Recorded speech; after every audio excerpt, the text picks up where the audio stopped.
धन्यवाद सभापति महोदय।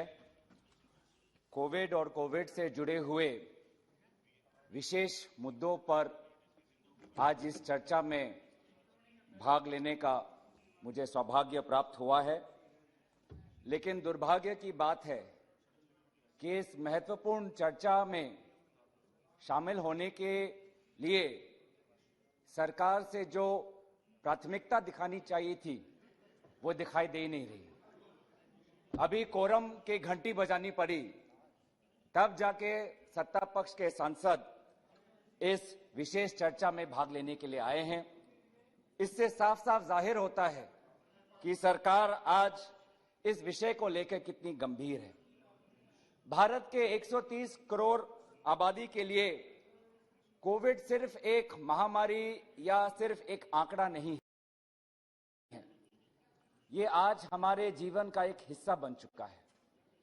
भारत के हर नागरिक ने किसी न किसी प्रकार से कोविड को अपने जीवन में महसूस किया है, अनुभव किया है। और जब मैं उन पीड़ित परिवार के बारे में सोचता हूं तो मुझे अत्यंत दुख होता है जब मैं बच्चों के बारे में सोचता हूं।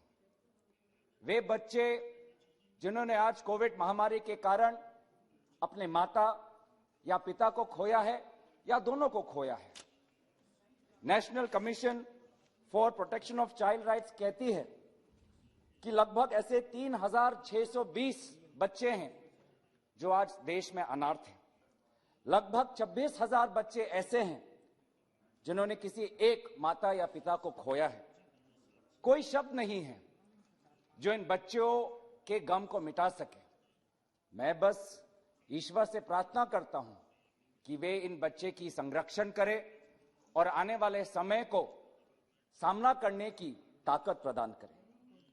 हम सभी को चिंता होती है जब हम अखबार में पढ़ते हैं कि खुद की घरों में लॉकडाउन के दौरान महिलाओं और बच्चों का शोषण हुआ है। आज क्या सरकार के पास वो ब्यौरा है? क्या ministry of women and child के पास वो ब्यौरा है कि उनके हेल्पलाइन पर कितने बेबस बच्चों ने फोन किया, कितने बेबस महिलाओं ने फोन किया, किस प्रकार की सहायता उनको दी गई? क्योंकि ये तो सार्वजनिक मामला है। सभी कहते हैं, सभी विशेषज्ञ ये कहते हैं कि शोषण बढ़ा है लॉकडाउन के कारण। लेकिन आपकी सरकार से आज हम मांग करते हैं कि आप स्पष्टीकरण दें कि कितने ऐसे परिवारों के आप पहुंच पाए हैं। आज लोग भूख और कुपोषण से तड़प रहे हैं और ये मैं नहीं कह रहा, ये ग्लोबल हंगर इंडेक्स 2021 कहता है, जो दर्शाता है कि जहां भारत 116 देशों के तालिका में आज 106 नंबर पर 101 नंबर के स्थान पर है। आपके ही नेशनल फैमिली हेल्थ सर्वे, उसमें यह दर्शाया गया है कि आज बच्चों के बीच में अनीमिया बढ़ा है। आज एक्सट्रीम वेस्टिंग जो एक कुपोषण का एक फैक्टर है वो आज बढ़ा है। तो मुझे बहुत आश्चर्य हुआ कि जब सत्ता पक्ष के आदरणीय सदस्यगण ने कहा कि भूख नहीं है, कुपोषण नहीं है, लेकिन आपके ही सरकारी तथ्य इसके विपरीत है। मैं आज चाहूंगा कि आज ministry of health and women and child इसमें बताएं कि कुपोषण की वास्तविक स्थिति क्या है, अनीमिया की वास्तविक स्थिति क्या है। और शायद समाज के ऐसे भी कुछ वर्ग हैं जिनको हमने पूरी तरीके से नजरअंदाज कर दिया है। कितने दिव्यांग बच्चों को पिछले 1.5 साल में ऑनलाइन शिक्षा मिली, कितने दिव्यांग लोगों को पिछले 1.5 साल में वैक्सीन मिला, कितने दिव्यांग लोगों को पीडीएस का राशन मिला। क्या ये ब्यौरा आज इस सरकार इस चर्चा में दे पाएगी?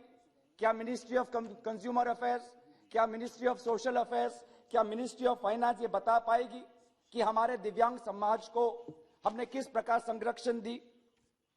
मुझे सच में अफसोस महसूस होता है कि आज हम ये कोविड की चर्चा क्यों कर रहे हैं। कोविड की चर्चा लोकसभा में इसलिए कर रहे हैं क्योंकि हमने अपने अपने गांवों में कोविड महामारी की पीड़ा हमने खुद देखी है, अपने घरों में देखी है। आज भी 2 टीका लगने के बावजूद भी आपके ही समष्टि में, आपके ही क्षेत्र में लोगों की मृत्यु हो रही है। वो बूढ़े हो सकते हैं, वो जवान हो सकते हैं, लेकिन लोगों की मृत्यु आज भी हो रही है। ये सच्चाई है। लेकिन मुझे बहुत अफसोस होता है कि सरकार आज जिस समय लोगों के प्रति सहानुभूति दिखानी चाहिए, लोगों के इस दर्द के समय, इस दुख के समय उनके साथ शामिल होना चाहिए, आप एक विशेष व्यक्ति की छवि को बचाने में लगे हुए हैं। आप अपनी ही छवि और अपनी ही पीठ को थपथपाने में लगे हैं। क्या आप भूल गए दूसरी महामारी में जब दूसरा लहर आया तो क्या स्थिति थी? क्या आप भूल गए कि आज भी हमारे दादा दादी आज घर से बाहर नहीं निकलते, उनको डर लगता है? क्या आप भूल गए हैं कि आज भी हमारे बच्चों को हम स्कूल नहीं भेजते क्योंकि हमको डर लगता है कि उनको कोविड हो जाएगा? आज डर और तनाव का माहौल है। लेकिन आप जिस प्रकार से छाती फैलाकर हंस हंस के प्रधानमंत्री मोदी जी का जय जय गान कर रहे हैं, यह गलत है। इस रास्ते पे मत जाइए, क्योंकि जब प्रजा आपसे सुनेगी, जब प्रजा आपसे सुनेगी तो प्रजा को लगेगा, लोगों को लगेगा कि हां कोविड चला गया। फिर प्रजा को लगेगा कि क्यों हमको कोविड का दूसरा टीका लगाए। मोदी जी ने कहा, सत्ता पक्ष ने कहा कि कोविड पे जीत हमने हासिल कर ली, तो क्यों हम मास्क पहने, तो क्यों हम दूसरा टीका लगाएं? तो लोगों के बीच में ये गलत आप मैसेज दे रहे हैं कि आज कोविड के लेके सतर्क मत हो। दुनिया ये गवाह है, इजराइल और अमेरिका में जहां पे 80% लोगों को 2 डोज मिल चुका है, वहां पर भी तीसरी लहर का संकट है। आज ओमाइक्रॉन वहीं से आ रहा है। लेकिन आज आप भारत के आवाम को क्या संदेश दे रहे हैं? कोई डरने की बात नहीं, कोई कोविड से डरने की बात नहीं, आप आइए, आप निर्वाचन में आइए, आप ऐसे करिए। आप भारत को सतर्क करने के लिए कहिए। प्रधानमंत्री जी ने कहा है, लेकिन आपके सत्ता पक्ष के जो सदस्य, उनके भाषण में मैंने चेतावनी की, मैंने बातें नहीं सुनी। तो मैं आपसे ही आदर करता हूं कि प्रधानमंत्री मोदी जी ने जिस प्रकार से सतर्कता के लिए सबको आह्वान किया है, आप भी अपने भाषण में वो सतर्कता आप लोगों से गुजारिश करिए। आज मुझे याद आता है कि 2021 के प्रारंभ में, जनवरी में डावोस में जाकर प्रधानमंत्री जी ने कहा कि भारत ने कोविड पर विजय हासिल कर ली। क्या डावोस में वर्चुअल समिट में जब हुआ था तब उन्होंने कहा था? क्या आप भूल गए? जनवरी 2021 में आप, हमारे प्रधानमंत्री ने दुनिया के सामने बोल दिया कि भारत ने विजय हासिल की, और उसके बाद क्या नतीजा हुआ, क्या वास्तविकता है, हम सबको पता है। आप लोगों को क्रोनोलॉजी शब्द से बहुत लगाव है, तो क्रोनोलॉजी थोड़ा मैं भी आपको याद दिलाना चाहता हूं। 2020 के फरवरी माह में 12 तारीख को हमारे नेता राहुल गांधी जी ने कहा था कि कोविड को लेकर सरकार सतर्क रहे। लेकिन उस समय के सरकार ने हम पे हंसे थे, और उस समय भी आपने यही कहा कि क्या कह रही है कांग्रेस पार्टी, क्या कह रही है राहुल गांधी जी, बेवजूदा की बातें कर रही है, बेवजूदा की बातें कर रहे हैं। और वही बातें आज सच साबित हुई, उन्हीं की बातें सच साबित हुई। मैं क्रोनोलॉजी पे आता हूं, जब 2020 के सितंबर में राहुल गांधी जी ने कहा कि वैक्सीन पे ध्यान दीजिए, भारत को के लोगों को वैक्सीन दीजिए, वैक्सीन का कवच दीजिए। उस समय भी आप लोगों ने यही आरोप हम पे लगाया कि क्या बात कर रही है कांग्रेस पार्टी, क्या बात कर रहे हैं राहुल गांधी जी, क्यों लोगों के बीच में डर फैला रही है। लेकिन अगर आपने हमारी बात सुनी होती तो जिस समय भारत के लोगों को वैक्सीन की जरूरत थी, आज वो उस समय आप वैक्सीन विदेश नहीं पहुंचाते। जिस समय हमने अपने देशवासियों को वैक्सीन देना था, आपने वैक्सीन बाहर दूसरे देशों को दी। आज मैं दोबारा राहुल गांधी जी ने, क्रोनोलॉजी में बताता हूं, तो राहुल गांधी जी ने मई महीने में कहा था कि आज आप आर्थिक व्यवस्था पे जोर दीजिए, क्योंकि कोरोना और लॉकडाउन के कारण जो आर्थिक व्यवस्था पे प्रभाव पड़ेगा उसके लिए हमें तैयार होना है। उस समय भी आपने यही आरोप लगाया कि डर फैला रहा है राहुल गांधी, झूठ बोल रहा है, अफवाह फैला रहा है। फिर क्या हुआ नतीजा? पिछले साल 10% हमारी जीडीपी घटी। आप जाइए अपने गांवों में, आप पूछिए, मेरी बात मत मानिए, आप अपने ही गांव में जाके अपने ही लोगों से पूछिए क्या बेरोजगारी कमी है या बढ़ी है। क्या जिस समय जिस तरीके से कोविड से पहले उनका व्यापार चल रहा था, क्या आज चल रहा है? आप पूछिए अपने घरों में जो लोग काम करते हैं, आप उनसे पूछिए कि पहले उनके घरों में 2 व्यक्ति की नौकरी थी, आज 2 में से किसी एक को नौकरी का सुविधा मिल रहा है और एक व्यक्ति पूरे अपने आमदनी पर अपना घर चला रहा है। आप शायद इन बातों को नजरअंदाज करें, पर मुझे विश्वास है कि जो आज की वास्तविक हालात है, वो उस हालात को मैं आपके सामने प्रकाशित कर रहा हूं। आप चाहे मेरे पर जितना मेरे पर चिल्ला ले, आपके पास संख्या है, आप 300 है, लेकिन भारत के 130 करोड़ आबादी की जो सच्चाई है उसको आप परे नहीं कर सकते, उसको आप नजरअंदाज नहीं कर सकते। ये लोग, इन लोगों ने आपको चुना है, इन लोगों को आपसे अपेक्षा है कि जब महामारी आएगी और हम सरकारी अस्पताल में जाएंगे तो कोई हमारा ख्याल रखेगा। प्रधानमंत्री मोदी जी ने हमसे ताली बजवाया, तो जब हम प्रधानमंत्री मोदी जी के सरकारी अस्पताल में जाएंगे तो हमको बिस्तर मिलेगा, हमको वेंटिलेटर मिलेगा, हमको ऑक्सीजन मिलेगा, हमको दवाई मिलेगा, हमको डॉक्टर मिलेगा। और क्या हुआ? आज वेंटिलेटर, एक समय पे वेंटिलेटर और ऑक्सीजन की इतनी कमी थी कि आपको विदेश से लाना पड़ा।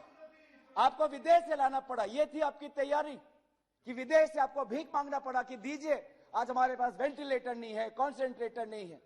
क्या आपको 2020 में पहली लहर में अंदाजा नहीं था कि कोविड के कारण हमारे फाफड़ों पर असर पड़ता है? 2020 में ही आपको ऑक्सीजन और वेंटिलेटर और बिस्तर की आपको पर्याप्त इंपोर्ट नहीं करनी चाहिए थी कि 2021 में आप इतने देरी आपको हुई। आज इसीलिए बेबस महसूस कर रहा है, लोग पूछ रहा है कि कहां है मेरी सरकार। मैं गया सरकारी अस्पताल में, मुझे भेजा वहां, मैं अस्पताल के अंदर मैं घुस भी नहीं पाया, ना एम्बुलेंस थी, मेरे हाथ में मेरे पिता का लाश है, पर उसको मैं बिस्तर तक मैं नहीं लेटा पाया।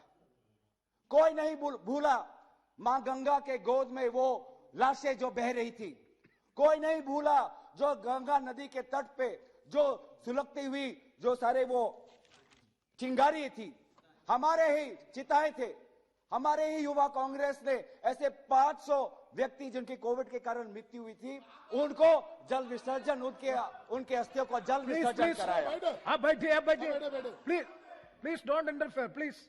लेकिन यू कैन टॉक।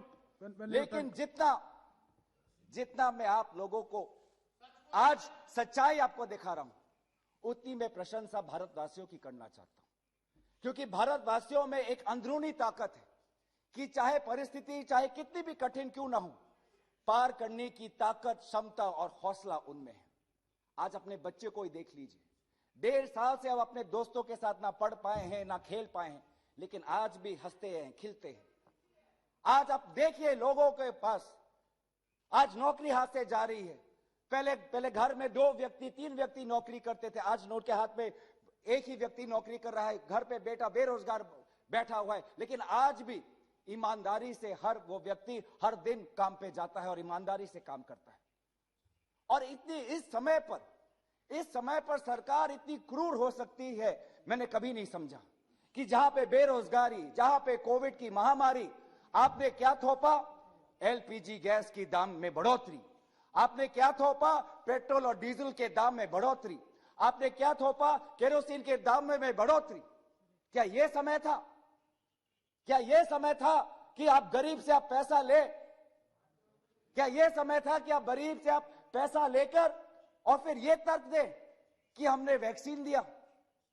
अरे अगर आपके पास पैसों की इतनी अभाव थी तो बड़े बड़े कंपनी के मालिक से लो, जिनको आपने कॉर्पोरेट टैक्स में कितने प्रतिशत उनको माफ कर दिया। अगर सरकार के पास पैसे नहीं थे तो वह बड़े बड़े अरबपतियों से लेते, जिसका कर्जा आपने पब्लिक सेक्टर बैंक में आपने माफ किया। लेकिन पैसा आपने किससे लिया?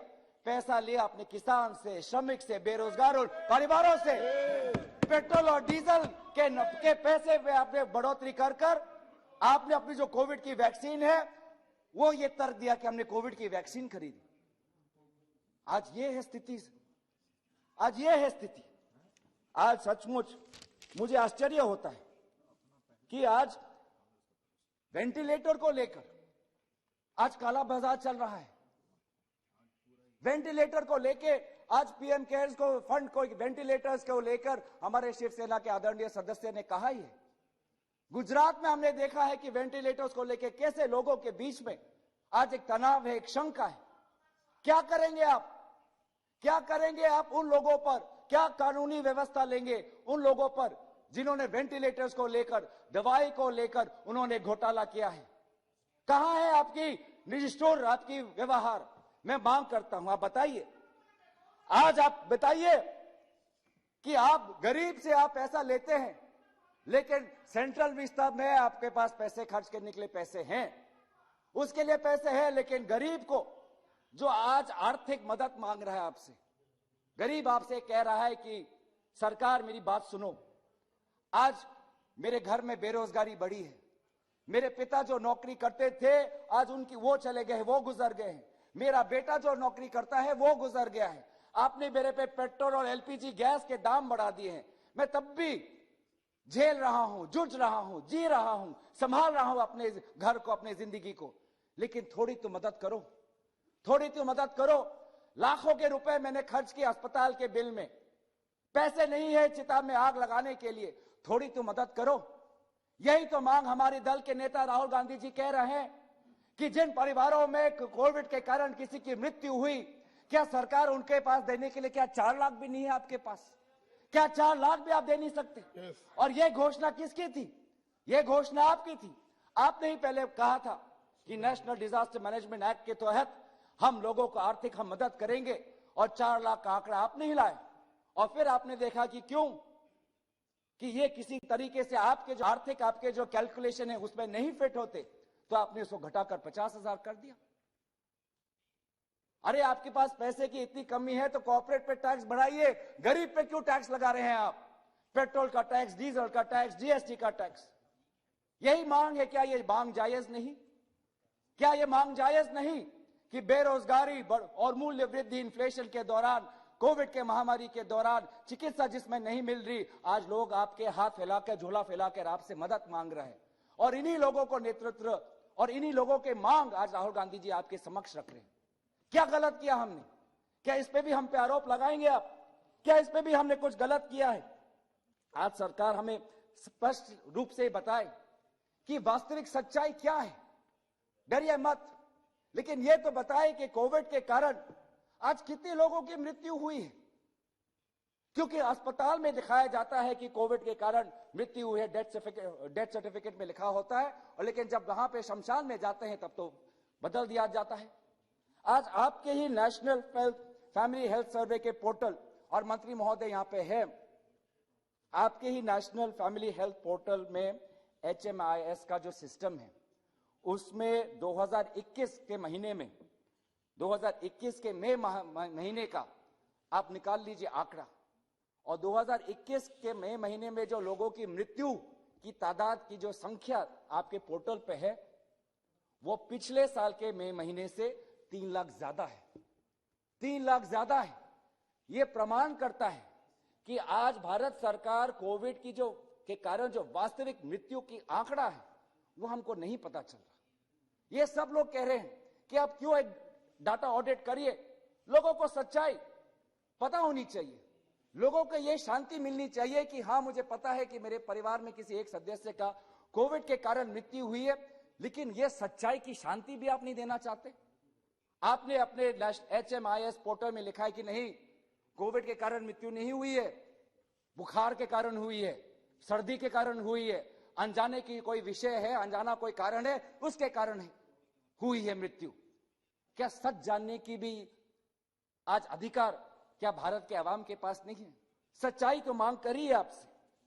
आप बताएं आज मैं ये नहीं बोलता कि ये सिर्फ केंद्र सरकार में, हर राज्य सरकार को करना है। इसमें केंद्र सरकार, राज्य सरकारों को मिल बैठकर काम करना है। आपकी तरफ से गाइडलाइंस आनी चाहिए, और शायद आपने गाइडलाइंस दिए भी हैं कि डेथ को किस प्रकार से हमको रिकॉर्ड करना है, पर उस गाइडलाइंस में इंप्लीमेंटेशन क्या हुआ है? हमारे पास हमने देखा है कि 2020 में मदुराई में एक स्टडी हुआ था, मदुराई शहर में एक स्टडी हुआ था 2020 में, उसमें दिखाई दिया गया है कि वास्तविक में जितने लोगों की मृत्यु हुई है उसमें से सिर्फ 11% को कोविड के कारण ये बताया गया है, जबकि संख्या और बड़ी होनी चाहिए। यही तो आप लोगों की जवाबदेही है।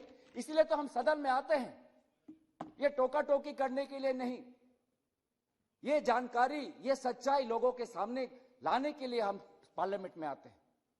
और आपने क्या किया कि पहले दिन आके ही आपने बिल ऐसे निकाले लोकसभा में जिस पे चर्चा नहीं हुई, और राज्यसभा में 12 लोगों का आपने निलंबन कर दिया। क्या आप नहीं चाहते कि चर्चा हो? आप तनाव का एक माहौल पैदा कर रहे हैं पार्लियामेंट में। हम चर्चा के पक्ष में हैं। हम चाहते हैं कि आपने जो अच्छा काम किया है उसकी आप वाह ले, और जो आपने काम नहीं कर पाए उसका भी श्रेय ले। लेकिन अफसोस की बात है कि जब विफलता की बात आती है तो इल्जाम लगता है विपक्षी दलों पे, जब विफलता की बात आती है तो इल्जाम लगता है राज्य सरकारों पे, पर जब श्रेय लेने का समय आता है तो श्रेय जाता है सिर्फ एक व्यक्ति को। यह कैसा नेतृत्व हुआ? नेतृत्व का मतलब कि सफलता भी उनकी और विफलता भी उनकी। यह नेतृत्व का नहीं स्वीकृति है कि विफलता आपकी और सारी सफलता मेरी। यह नेतृत्व का चरित्र नहीं है। आज मैं आपसे मांग करता हूं कि आज आप हमें स्पष्ट करिए कि आने वाले समय में क्या होने वाला है। आपने प्राइवेट सेक्टर, निजी सेक्टर को 25% वैक्सीन लेने का आपने अधिकार दिया। कितना वैक्सीन उन्होंने लोगों के बीच में दिया? क्या यह ब्यौरा है आपके पास? आज वैक्सीनेशन को भी आपने आउटसोर्स और प्राइवेटाइज कर दिया। आप बताइए कि प्राइवेट सेक्टर में जो 25% वैक्सीन उनके पास है, कितने यूटिलाइज हुए हैं, कितने अंडर यूटिलाइज हुए? क्योंकि हमको जानने में आया है कि आज प्राइवेट सेक्टर के पास, प्राइवेट अस्पतालों के पास वैक्सीन तो है, लेकिन लोगों के बीच में जिस प्रकार से डिस्ट्रीब्यूट करना था वो नहीं कर पाए। आज आपसे हम जानना चाहते हैं कि बूस्टर डोज पे आपकी क्या स्थिति है। बहुत से हमारे वृद्ध, हमारे दादा दादी, नाना नानी हैं जिन्होंने 2 डोज ले लिए हैं, पर उनको और हम अधिक संरक्षण देना चाहते हैं, उसको हम बूस्टर डोज देना चाहते हैं। कहां है आपकी बूस्टर डोज पे पॉलिसी? आज विभिन्न देशों में 18 से आयु से कम वर्ष के बच्चों को वैक्सीन मिल रहा है। हमारे बच्चों को कब वैक्सीन मिलेगा? आज अपने जनसंख्या को लेकर आप बड़ी बड़ी बातें तो करते हैं, लेकिन सर ये वैक्सीन सिर्फ 18 वर्ष और से ऊपर के लोगों को मिला है। 18 वर्ष के कम के लोगों को क्या हुआ? कब मिलेगा उनको वैक्सीन? ये हम जानना चाहते हैं। हम जानना चाहते हैं कि आप कोविशील्ड के बीच में जो ये 3 महीने का गैप है, इसको आप क्यों नहीं कम करते?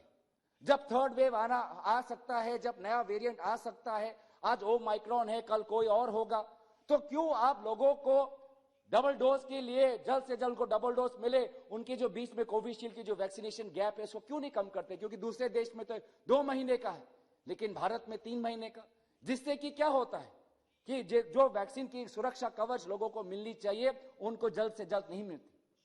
और वैक्सीन को लेके मैं अच्छा लगता है, मुझे भी अच्छा लगता है कि जब मैं कोविन का पोर्टल देखता हूं कि आज 17 सितंबर को प्रधानमंत्री जी के जन्मदिन पर 2.5 करोड़ लोगों को टीकाकरण लगता है।